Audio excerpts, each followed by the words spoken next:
For a long time, I thought my life was picture perfect, a cozy house in the suburbs near Seattle, a husband who always made it home for dinner, and 2 little boys who loved peanut butter sandwiches and bedtime stories. Even my mother-in-law smiled, though her teeth were always clenched. I'm Alison, 32, full-time mom, married to Tom, a mechanical engineer who believes duct tape can fix anything, including his mother, Grace. From the outside, we looked like the perfect family, and maybe we were, until Grace started helping. Grace has a reputation for being refined, patient, and warm, a pearl-wearing matriarch. At first, I tried to see her that way too, but behind closed doors, her kindness had sharp edges. I'll never forget the first meal she served me in Spokane. Tom got a ribeye, his dad a beautiful salmon, me, a plate of steamed vegetables floating in broth that tasted like dishwater. "You're watching your figure, right?" she said with that church directory smile. It never stopped. If she made hot cocoa, my mug went missing. At Christmas, everyone got fancy chocolates, mine was always off-brand, dusty, or different. She'd smile sweetly and say things like, "It must be hard not working, but at least the kids have someone at home." Tom brushed it off. That's just how she shows love. Love? A cookbook called Simple Meals for the Culinary Challenged, a birthday photo cropped to exclude me entirely. But I let it slide. She didn't live with us, and Tom, at least in theory, was on my side. Then came the chocolate.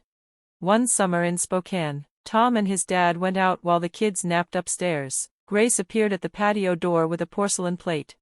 "I brought you something sweet," she said, "Belgian truffles, a treat for a tired mama."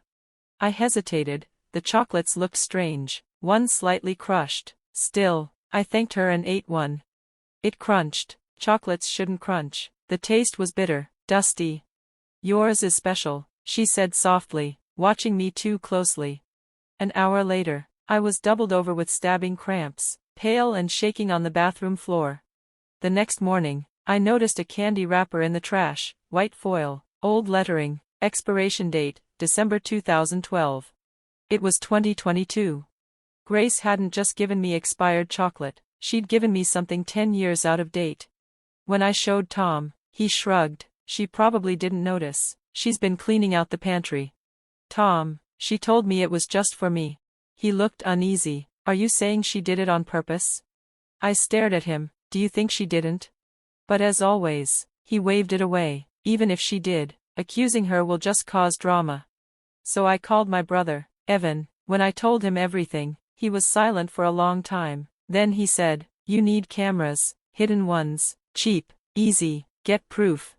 I laughed at first, but he was serious. 3 days later, a box arrived, 5 button-sized cameras, a portable router, and a note in his handwriting. "Don't wait for another chocolate, record everything." I held the cameras in my hands, and for the first time, I wondered if Grace's kindness might be far more dangerous than I had ever let myself believe. Mom said the Whidbey cottage had 2 guest rooms and a deck view. She even hired a private chef for Saturday night. Of course she did. Tom frowned. "What's that supposed to mean?" "Nothing," I said, smiling thinly, but in my head, I wasn't packing swimsuits anymore. I was packing evidence. Whidbey Island in April was damp and hauntingly beautiful, wrapped in mist and pine air. The rentals sat at the edge of the woods, a gray shingled cottage with 2 porches, a winding gravel drive, and 1 shared kitchen. Grace greeted us in a quilted vest and crisp turtleneck, the picture of modest elegance. Richard stood behind her, thermos in hand, eyes unreadable. "So good to see you," she cooed, hugging the boys before brushing my shoulder. "Alison, you look rested." "Thanks, so do you," I lied. Inside, Tom unpacked bags while Grace gave us a tour of the tiny 1,200 square foot house. "The boys can share the bunks," she said, gesturing to one room. "You and Tom can stay here." She and Richard had the master across the hall. The kitchen was open, dominated by a long wooden table, very communal. Grace said brightly, "Just like family." Dinner was harmless enough, roast chicken, salad, bread, except my plate, which arrived last. Mine had no potatoes, no crispy skin, just a mound of steamed kale, a beat too late, a beat too intentional. I said nothing. That night, when the house slept, I unpacked Evan's cameras, 5 button-sized lenses, a router, Instructions I no longer needed. Quietly, I moved. Camera 1, kitchen corner, aimed at the counter.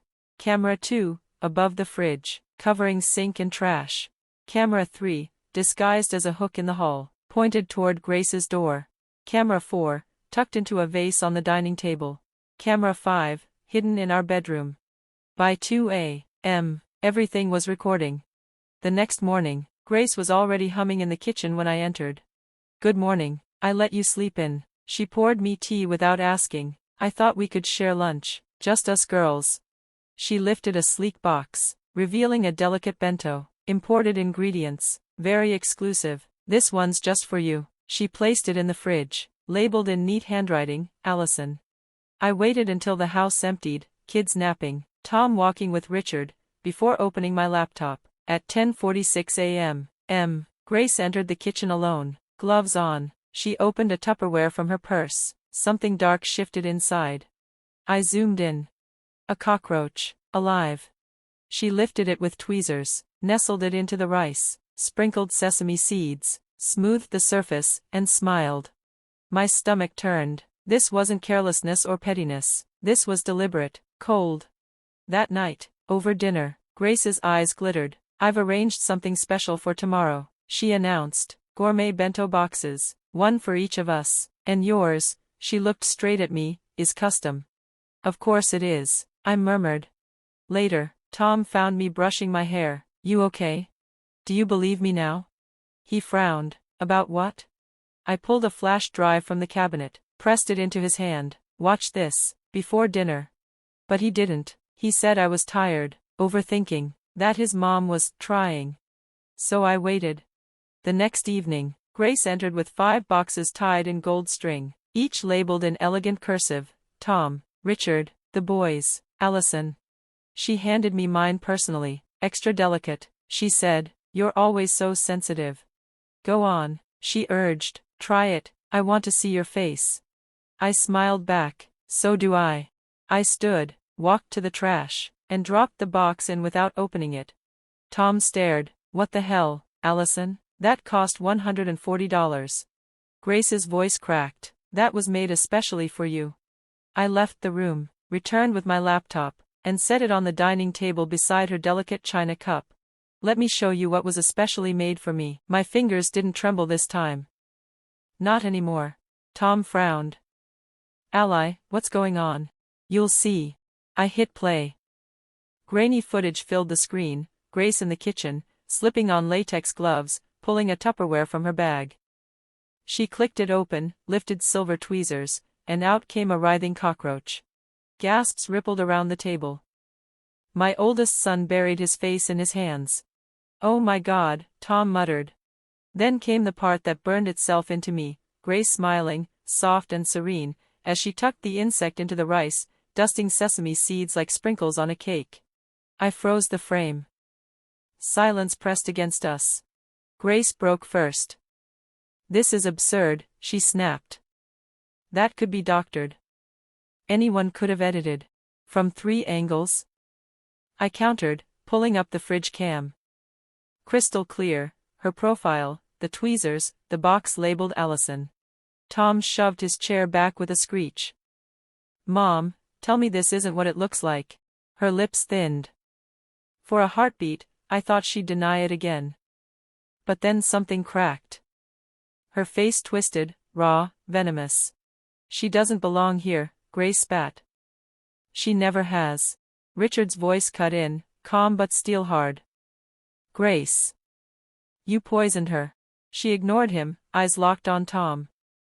"She took you from me. I sacrificed everything, and you forgot me the second she showed up." Tom's voice shook. "That doesn't give you the right." Grace slammed the table. China rattled. "I gave you life," and she struts in with her smug little degree, her perfect smiles, acting better than me. "I wanted her gone, that's all." The boys whimpered, clinging to Tom. My heart ached, but I forced my voice steady. "Gone how, Grace?" "By poisoning me until I walked away." "You should have," she sneered. "But you're too stubborn." Richard rose, thunder in his eyes. "You endangered your grandchildren."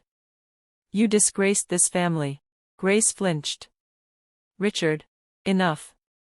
His tone cracked like a gavel. He turned to Tom. Take Alison and the boys. Go back to Seattle tonight. I'll deal with her. Tom didn't argue. He gathered the boys, pale and silent. Grace's scream followed us out, high and desperate. Thomas. I am your mother. But Tom never looked back. By midnight, the ferry carried us away. The boys slept in the back seat. Tom's knuckles were white on the wheel. I'm sorry, he whispered. You should be, I said, staring out at the black water. She doesn't mean well, Tom. She means harm. He swallowed. I'll never let her near us again. I swear it. For the first time, I believed him. The next morning, I walked into the police station with the flash drive. The officer's face hardened halfway through the footage. Ma'am, this qualifies as criminal endangerment. Do you want to press charges? Yes. A restraining order followed. Grace couldn't come near us, but she tried anyway. Blocked calls, anonymous emails, letters that swung between syrupy apologies and venom. I only wanted what's best for my son. You'll regret this. I saved them all. Then Richard called, his voice weary. I've filed for divorce. She's unraveling, Alison. Banning phones, ranting about cameras, accusing neighbors of spying. I should have stopped it sooner. I'm sorry, I whispered. Don't be, he said. You exposed her. Months later, in a grocery aisle, my phone buzzed. Blocked number. Against my better judgment, I answered. Alison, came the rasp. Grace. Thank God. You picked up. I stayed silent. I have nothing, she whimpered. Richard left. I can't pay rent. Please, I didn't mean for it to go so far. Don't let me starve. Still, I said nothing. You're a mother, she pleaded. You understand sacrifice. I only did it out of love. My breath was calm, my voice even. You wanted me gone, Grace. Now you are. Alison, please. If you're hungry, I said coldly, maybe try what you served me. And I hung up. When I got home, Tom sat on the porch swing, the boys tumbling in the grass. He looked up. Everything okay? Better than okay, I said, smiling faintly. Because I realized something, we weren't free because Grace was gone. We were free because her power was gone. Forever.